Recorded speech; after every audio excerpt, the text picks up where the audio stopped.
ಶ್ವೇತಭವನದ ವರದಿಗಾರರ ಭೋಜನಕೂಟ ನಡೀತಾ ಇದ್ದ Washington Hilton ಹೋಟೆಲ್ನಲ್ಲಿ ಅಧ್ಯಕ್ಷ ಡೊನಾಲ್ಡ್ ಟ್ರಂಪ್ ಸೇರಿದಂತೆ 2,500ಕ್ಕೂ ಹೆಚ್ಚು ಗಣ್ಯರನ್ನ ಹತ್ಯೆ ಮಾಡೋಕೆ ಸಂಚು ರೂಪಿಸಿದ್ದ ಆರೋಪಿಯನ್ನ ಭದ್ರತಾ ಪಡೆಗಳು ಬಂಧಿಸಿವೆ.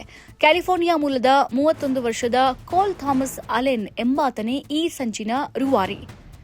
ದಾಳಿ ನಡೆಸೋಕೆ ಕೇವಲ 10 ನಿಮಿಷಗಳ ಮೊದಲು ಆರೋಪಿ ಅಲೆನ್ ತನ್ನ ಕುಟುಂಬದವರಿಗೆ ಟ್ರಂಪ್ ವಿರೋಧಿ ಪ್ರಣಾಳಿಕೆ ಎಂಬ ದಾಖಲೆಯನ್ನು ಕಳುಹಿಸಿದ್ದ. ಇದರಲ್ಲಿ ಆತ ಅಧ್ಯಕ್ಷ ಟ್ರಂಪ್ ಮತ್ತು ಅವರ ಆಡಳಿತದ ಹಿರಿಯ ಅಧಿಕಾರಿಗಳನ್ನು ಕ್ರಮಾನುಗತವಾಗಿ ಹತ್ಯೆ ಮಾಡುವ ಪಟ್ಟಿಯನ್ನು ಸಿದ್ಧಪಡಿಸಿದ್ದ. ಈ ದಾಖಲೆಯನ್ನು ಕಂಡ ತಕ್ಷಣವೇ ಆತನ ಸಹೋದರ ಪೊಲೀಸರಿಗೆ ಮಾಹಿತಿ ನೀಡುವ ಮೂಲಕ ದೊಡ್ಡ ಅನಾಹುತವನ್ನು ತಪ್ಪಿಸಿದ್ದಾರೆ. ಅಲೆನ್ ತನ್ನ ಪ್ರಣಾಳಿಕೆಯಲ್ಲಿ ಅತ್ಯಂತ ಕ್ರೂರವಾದ ಮಾತುಗಳನ್ನು ಬರೆದಿದ್ದಾನೆ. ನಾನು ಹೋಟೆಲ್ಗೆ ಹಲವಾರು ಶಸ್ತ್ರಾಸ್ತ್ರಗಳೊಂದಿಗೆ ಪ್ರವೇಶಿಸಿದ್ದೀನಿ. ನನ್ನ ಗುರಿಯನ್ನ ತಲುಪಲು ನಾನು ಯಾರನ್ನು ಬೇಕಾದರೂ ಕೊಲ್ಲೋಕೆ ಸಿದ್ಧನಿದ್ದೀನಿ ಅಂತ ಅದರಲ್ಲಿ ಬರೆದಿದ್ದ. ದಾಳಿಕೋರ ಅಲೆನ್ ಹೋಟೆಲ್ನ ಭದ್ರತಾ ವ್ಯವಸ್ಥೆಯ ಬಗ್ಗೆಯೂ ಲೇವಡಿ ಮಾಡಿದ್ದಾನೆ. ನಾನು ಶಸ್ತ್ರಾಸ್ತ್ರಗಳೊಂದಿಗೆ ಒಳಗೆ ಬಂದಾಗ ಯಾರೂ ನನ್ನ ಪ್ರಶ್ನಿಸಲಿಲ್ಲ.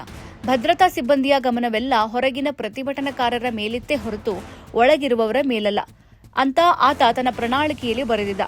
ಒಂದು ದಿನ ಮುಂಚಿತವಾಗಿ ಹೋಟೆಲ್ಗೆ ಪ್ರವೇಶಿಸಿ ಸಂಚು ರೂಪಿಸಿದ್ದಾಗಿ ಆತ ಒಪ್ಪಿಕೊಂಡಿದ್ದಾನೆ.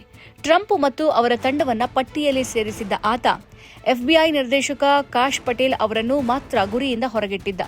ಆರೋಪಿಯ ಸಹೋದರ ಕನೆಕ್ಟಿಕಟ್ ಪೊಲೀಸರಿಗೆ ಮಾಹಿತಿ ನೀಡಿದ್ರಿಂದ ಸೀಕ್ರೆಟ್ ಸರ್ವಿಸ್ ಕ್ಷಿಪ್ರ ಕಾರ್ಯಾಚರಣೆ ನಡೆಯಿತು.